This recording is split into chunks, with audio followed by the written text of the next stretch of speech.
In a strongly worded statement, the United Naga Council, UNC, and the Coordinating Committee on Manipur Integrity, COCOMI, jointly condemned the cold-blooded murder of Mirangar Chiru of Kangchup Chiru village on July 15, 2024 by an armed assailant.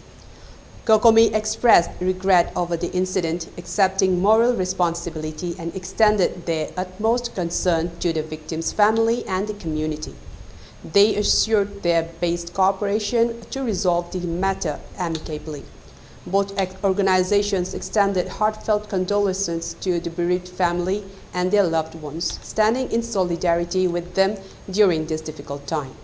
They emphasized their commitment to justice for the victim and the family, urging authorities to apprehend all culprits involved, thoroughly investigate the heinous crime, and ensure the welfare and future security of the victim's family.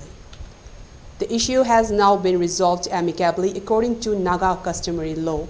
Both communities are urged to refrain from further escalation related to this unfortunate incident.